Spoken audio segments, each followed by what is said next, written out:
These are a very strong team. You've got Brennan and Bruce sort of down from those first team sort of players that could comfortably play in the first, down into that second team, and they're definitely controlling that team. 30 minutes ahead of us, 2 15-minute halves. Each set 3 minutes on the clock. And this is really sort of that fight for that second promotion slot. Yeah, realistically, Leamington Spartan 2's up there as well. The loss to Nighthawks this morning actually puts Spartans ahead of Cyclones now, so they're now currently in second place in favour of that promotion spot. But there's still many games left, still 3 games. Spartans have got 2 really tough games. Spartans where? Second. Yeah, Spartans currently second, but they've got Thunder Dodge later on, who, I'm sure we're hoping for another comfortable win, but playing Beagles and Leeds at, Bedford Mighty Eagles and Leeds Owls at round 9. Realistically, either of those games can go either way.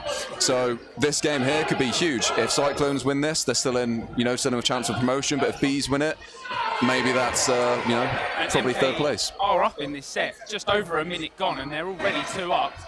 They've taken out Oregon. Obviously, we know how much of a pressure and a nuisance he can be in that starting 6. And Rowinski also, he goes for that low block, but it's hit on his back. So MK, the set currently in their hands. Davies fires 1 on that left side. Cousins with a comfortable block. Very good hit. It's that low sort of.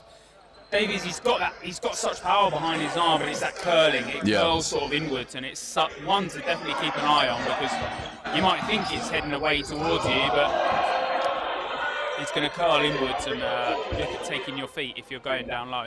But he is going to give away 4 balls there. Obviously, Bees can only hold 3 at a time, but they are going to take Davies out with them.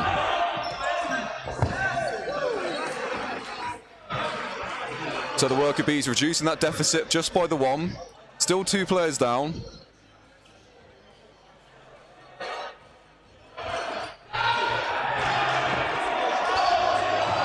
just over the top, one through Franklin's legs. I think just bounces just before. Yeah, Cyclones choosing to go aggressive, trying to play with their advantage. Releasing the 2 balls, but unable to get the hit. But similar, Bees unable to make the hit on the return.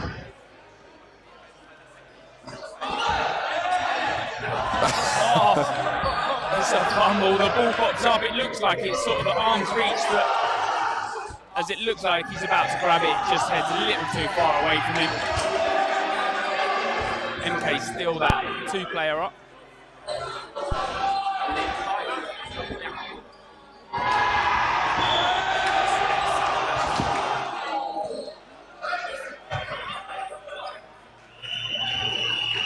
And Cyclones will take the first set of this game.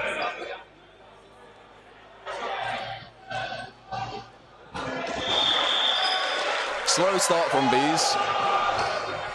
Choosing, I don't know if you saw, but at the very start, choosing not to go for the quick start. Cousins could have gone for a 1, but chose instead to settle for the 3. We'll see if they go for the same strategy here.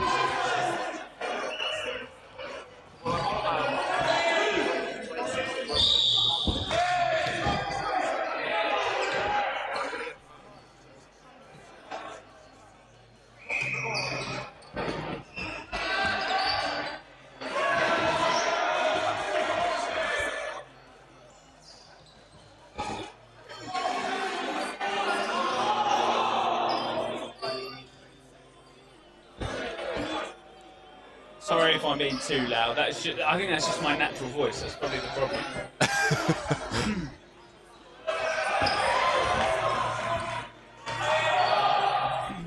Is there a mute Greg option? That's the question.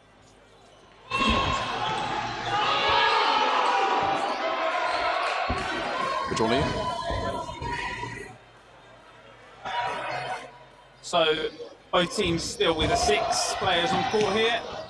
Single ball, but a block not successful from Rowinski on that right side. So O'Regan now steps onto that right side. Will he be a menace for Milton Keynes? Sanderson, that middle ball release. Unfortunately, that's the problem, Alex. If you're dodging low, but you're dodging early, it gives bees that opportunity to, you know, that delayed ball comes in and you've got almost that easy target, because if you're laying down on the ground, there is almost no second movement. No. I think, although I would argue that it's better to do sort of dodge low rather than go high, because if you go high, you really can't move at all, whereas if you're low, you can still try and get a last-ditch effort out of the way, whereas if you're in the air, you're kind of stuck where you are.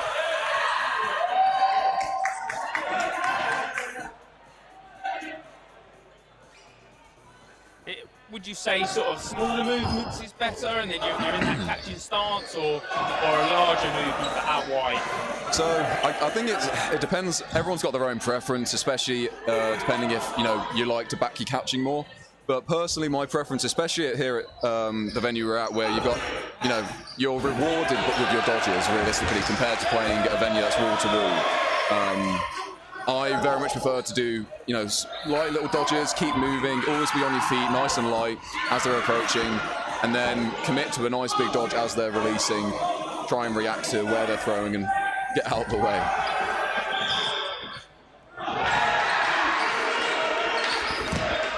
But yeah, I definitely think realistically you want to be dodging as late as you can, as you say, to avoid being hit by any sort of delayed throws. But as we are deep into the second set, Bees finding themselves again at a player deficit to Cyclones. But they do get a hit back. Only one player down now. Play ball has been called.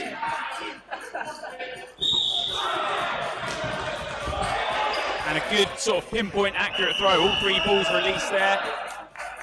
They were that one player up anyway, and probably didn't even really need to throw all three. You could have almost burnt one ball, or sort of what we call a burn ball. It's sort of within that valid region, but the aim isn't to really hit the player as such. No. I mean, normally I would agree, but play ball have been called. So because the Bees players had thrown and hit one of the Cyclones out, but although they got a hit, because Cyclones hadn't thrown a ball, they still needed to play one, and therefore play ball was in fact called.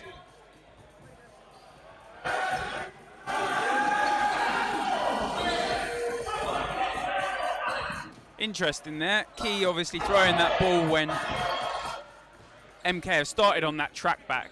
Maybe fished a little too much for the catch, really didn't need to go for it. Now find themselves one player down after a successful hit.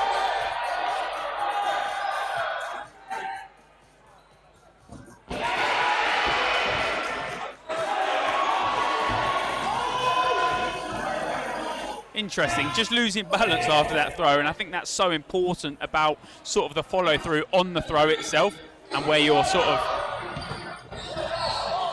placing your feet, because he's lost balance there, he's fallen onto the line. That line is what we call a hard line, so you touch that line, you're out. A successful hit yet again from that side of MK though in the response to it. They do find themselves two players down, but the score 4-0 in their favour.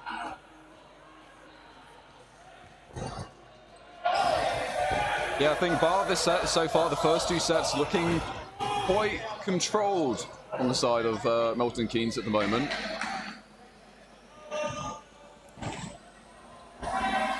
And although, as you say, although they are down two players, they're not looking too panicked. They're taking the time. They know they've got plenty to work with. Choosing instead to settle for three balls, and they're going to go together now. O'Regan putting pressure on that right wing. He is going to lose his life for it, but he will get the return hit, keeping that two-player advantage in favour of the worker Bees. And that's it. It's about making those trades and making the successful trades. When you're that 4-2 up, you get a trade, you get the hit, you're still that player up, but you're negating sort of how many players they have on court. Obviously, at the end there, they throw a good three ball. MK don't find the catch, and finally, Bees are on the scoreboard. Yeah, 4-2 now in favour of Cyclones as they line up for this fourth set. Bees again winning that middle ball and getting another hit on the quick start. But a nice return from Brown keeps both sides even at 5 players apiece. A lot of excitement over on court 1 at the moment as Nottingham Sheriff 2's face off against Thunder Dodge. Which is almost a relegation game. Yeah, realistically, yeah. It's quite an important game, especially after the sort of the 30-0s that went against Bedford Rangers. Put Nottinghamshire's twos in a little bit of a tricky situation here in League One, making them fight for relegation. So if they can get a win here against Thunder Dodge, that should help keep them up this season. But if they lose, it could definitely see them going down. Yeah, back into the action there on this court. Sanderson makes that great catch. He puts the standing throw in and sets himself perfectly for the catch back. Does now then put them up 6 players to 4. So they win this set. We're even on the scoreboard, both 4 apiece. Winning that set obviously does get you the 2 set points. You draw the set, both teams take 1 set point. You win that set by either eliminating all players or at the end of those 3-minute sets or less, you have majority players on court.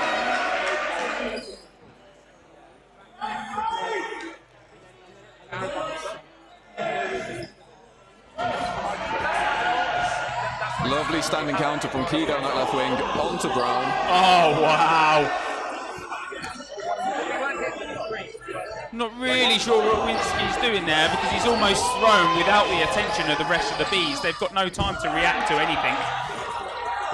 So MK obviously do take advantage of that.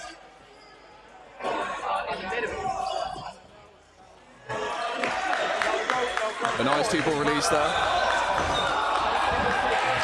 I think beside that one little sort of single giving away a catch, you know, last set in this set, Bees looking a lot more composed, a lot more comfortable. Sort of got their eyes in, feet are settled on court.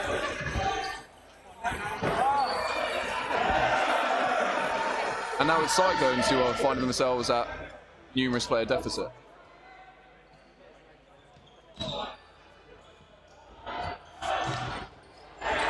Great 2-ball there. And obviously that single does get thrown against Key, but obviously I think that's the right decision. You're obviously stopping the running counter against you. Personal opinion now though, 1v5, you've got to play aggressive. Yeah, you really want to be throwing off ball here. Gets out of the way, gets nice and low. Maybe just trying to burn down the clock. Burning down the clock this early in the game at 4-all and still in the first half. Interesting tactic to say the least, Alex Such. Hopefully she's have a lot of energy and you still just want to go for it. You don't want to keep energies high by going for it. You don't want to look, you know, demotivated, demoralised. Keep energy high.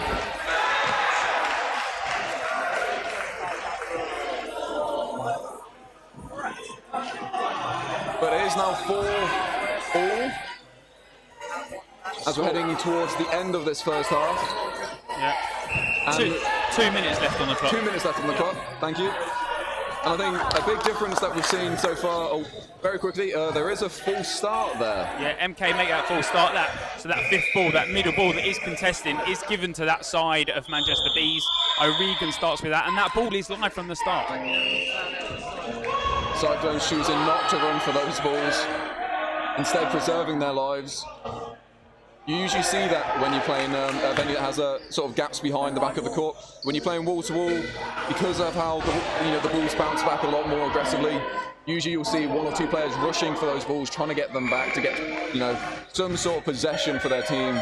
But when you're at a venue like this, you're usually going to back your dodges because you know you're going to get a couple of those balls back. And as you see, they do have 2 balls in their favour.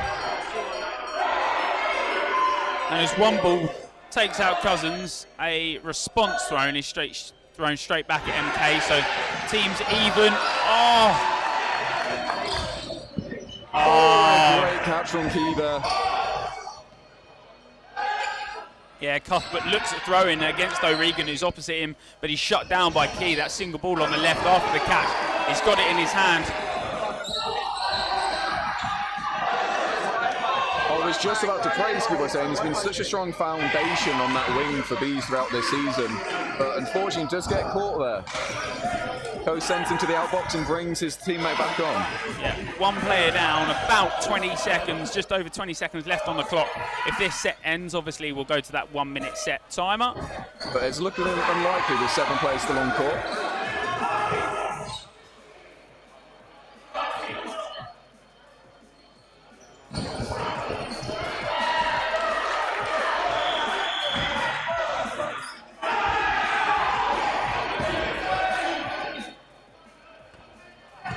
but no catch was called by line refs and centre refs, so Bees still up that one player. Minimal seconds left on the clock. Cyclones looking desperate, pushing it. They do get a hit. Oh! But he drops the catch, time running short. O'Regan with a lovely hit in the middle of the court. And the whistle will go, and Bees will take the final set of the first half. The score 6-4 to Bees, despite being that 4 set points down. Good comeback from them. Like you said, they started to find their feet. And obviously they've gone into that second half now, 6-4 up. Can MK win this game despite obviously now only being down 1 set? They've got sort of the net behind them, so they're going to look a little more comfortable in terms of retrieving a lot more balls. Yeah, I think a big difference that I saw within the Bees team was compared to those first 2 sets, in the last of 3, the ones that they won, they were much better at actually getting their hits on their 2-ball releases. They were much more accurate, whereas in those first 2 sets they were usually missing, and I think that's where they were struggling, giving away 2 balls, throwing away 2 balls, giving Cyclones 4 balls in possession, allowing them just for easier hits. Whereas as it went on, they were a lot more accurate.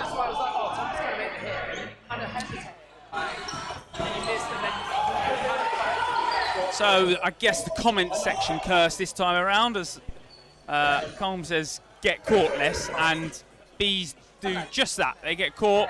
Oh, and another one into the basket. Sanderson gets caught by the single. So now back to 6 players. There are 3 players up there. The delayed ball. Not finding O'Regan. Emily Walker, one of our centre refs on court 2 today, calling a bounce there. 2 very experienced refs here on court 2 this morning. Alex Nelson and Emily Walker. Both of whom have refed internationally. And Nelson, of course, was our previous head of referees. Yep. So our games this morning are in very good hands. But unfortunately, so are the balls of the Cyclones. Exactly that. They come out as strong as they came out in the first half. Obviously, the first half they went 4 up. This second half started strong. They win that set. They won it comfortably. Plenty of catches, plenty of smart decisions in where they were throwing. Do they take that momentum from that 1 set into the rest of the second half? The answer for now is no. No. Unfortunately, Code does head to the L box.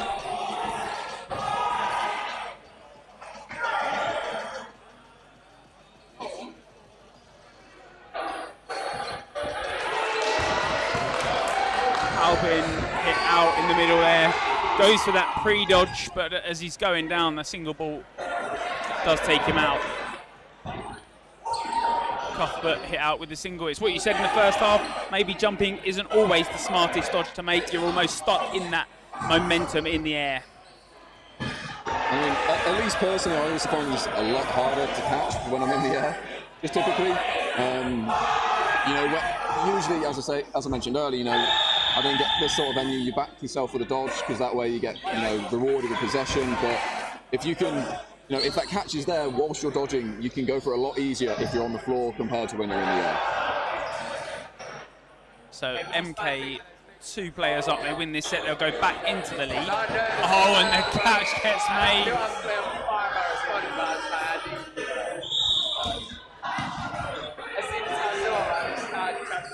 Ball and be separated from the rest of the hive. And he'll get taken out on his right arm there. And when MK have thrown 3, their success rate is very, very high. That one just there, perfect timing, good grouping, and a timeout called. No, very good point. And I think something you could see just a difference in the demeanour between the 2 teams, and sort of at the end of that previous set where Cyclones won, and then you saw it again as the teams left their huddles. Cyclones, they don't look flat in energy, but they're not overly eccentric. They're not too loud. As you mentioned, as they're performing, they're nice and controlled. Not overexerting themselves, nice and calm. Whereas Bees, I think possibly, you know, as we often see, quite high in energy, nice and loud, trying to G themselves up, but I think sometimes it can go against you. Personally, the single balls from Bees have not been good enough. I think they're going into that catching region, what we call that breadbasket area, when you're slightly getting a little low and it comes into sort of that stomach area. And they're getting caught every time. Like we said, MK are in their catching momentum right now. You're throwing the single balls at these middle players and they're taking their catches. Well, unfortunately, whatever was said in that timeout hasn't paid dividends. 3 players out in the space of, what, 20 seconds?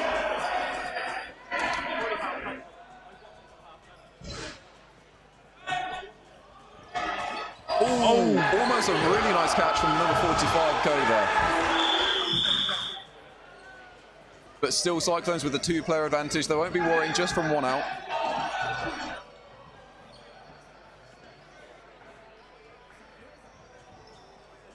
And yet again, the set looks very comfortable in the favour of MK. They're those 2 players up now. We've only just played over 5 minutes in this half. Both sides opting to just go for singles and trades. And MK can afford to. Yeah. Can Bees, or have they got to start looking at a more aggressive sort of tactic? The 1 ball isn't working. MK are taking the catches. Ooh. A 2-ball release from Cyclones, but arguably they didn't even need it. Number 15 with a lovely shot over onto Gale over on that right wing for Bees. I should say Bees still looking for those singles. They're going to be running out of time, running out of options shortly. And as they get more desperate, they'll be more likely to release those 2 balls, allowing for an easier running counter from Cyclones. Broom looks like he takes the pop-up.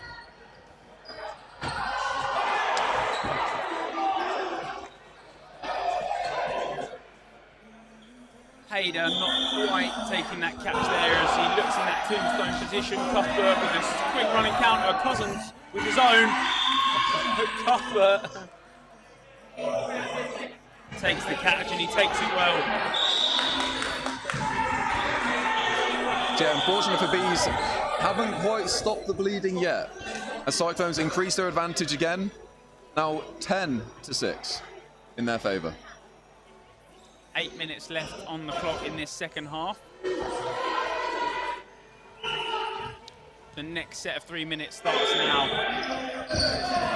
Oh, wow. The quick start from Bees looks very, very good to start, but the catch is taken by MK. And he gets a hit for himself as well. MK doing everything right in every area, Alex. Absolutely clinical in the second half. Catching wise on their singles, unfortunately not on their back lines.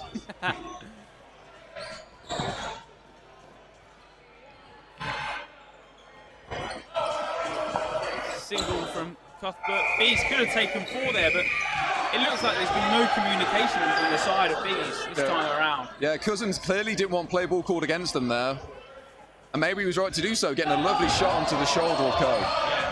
And that's the areas that Bees should have been looking for from the start of that second half. Outside of actually that central sort of bread box area. Yeah. And the ball has just joined us in the commentary box.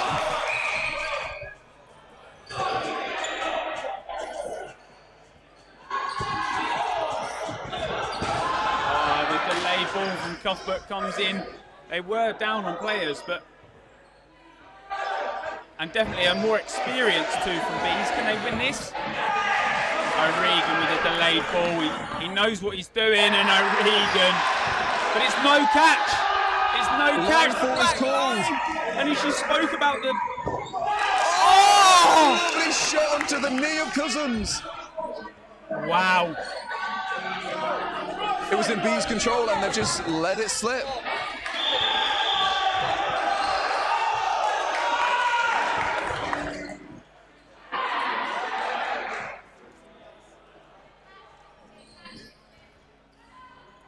Wow.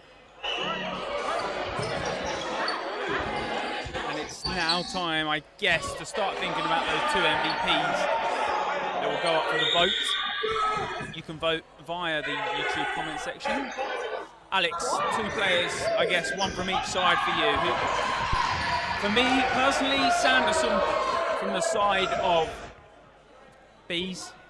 And I'd probably say Cuthbert from the side of MK. He's been so dominant in that left side and he's found the catches where needed. I think for myself, I would go for number 45 of Cyclones Co. I think he's been really solid in the middle, dodging a lot of singles, gaining his team possession, making some crucial catches, some really nice catches. And he's been looking fairly strong on the throw as well. And then from the side of Bees, fortunately, he is currently off court over on that far right. I think he in that first half was a really, really strong foundation for Bees, making some crucial catches, some nice calls, and some really big hits and some trades. I think possibly they need to look to bring him back on. So I'd say,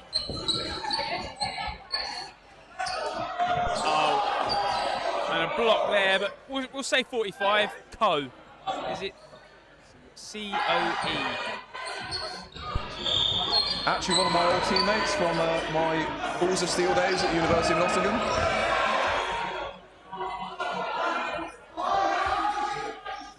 So that, and he will actually head to the outbox.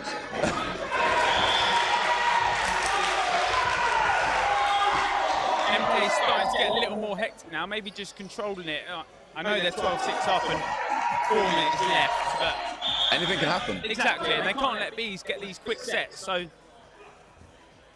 and a delayed ball.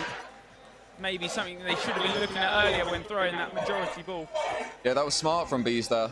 However, they do give 4 balls over to Cyclones, who choose to release just a single. They get a hit with it, but a bold strategy. Usually if you have 4 balls in possession and you can throw more than 1, you usually do. Just making, taking advantage of the fact that you have the majority of possession. But like we said, it worked for them. MVP vote is available in the YouTube comment section.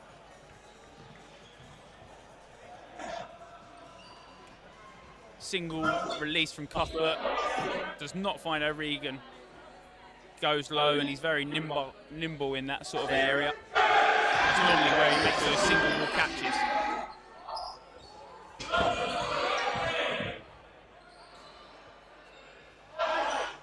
Cousins going for a cheeky little snipe from the back of the court.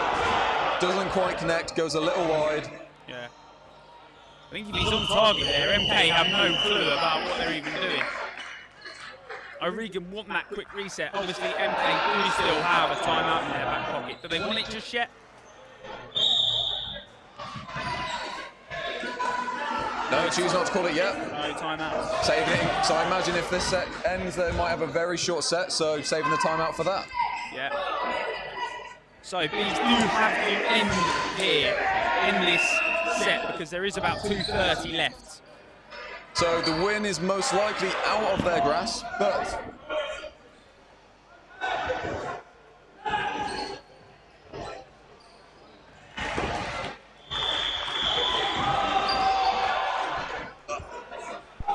and as that last set looks at coming in, the camera does surely cut out. It will be transitioned back very shortly.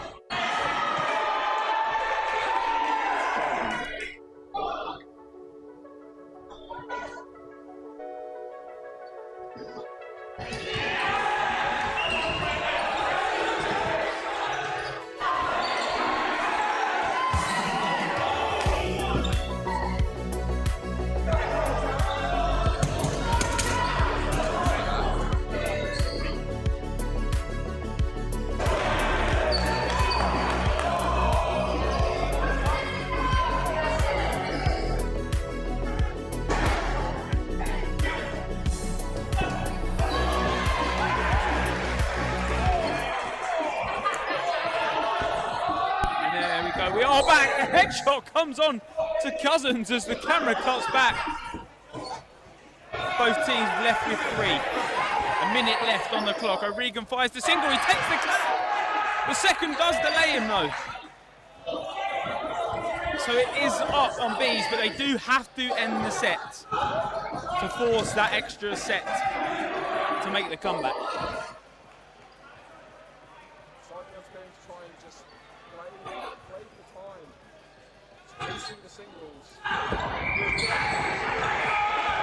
Oh, they've gone for the catch. They don't need it. They've just got to dodge. 30 seconds left.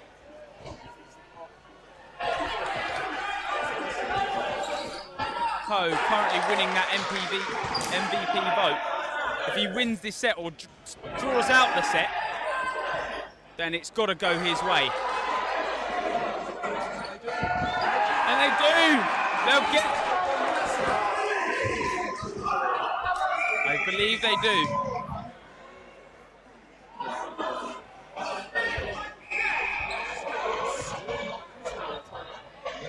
They don't need to. I think no matter what, you've got the minute set. But then do you get a little talking?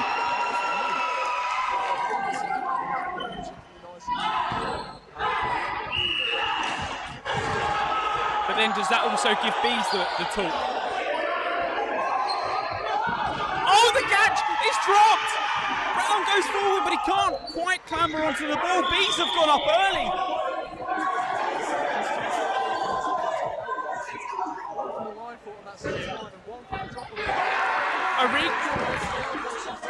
So does O'Regan. 2 down. The Spartan 2 boys cheering for the Cyclones as this just helps them.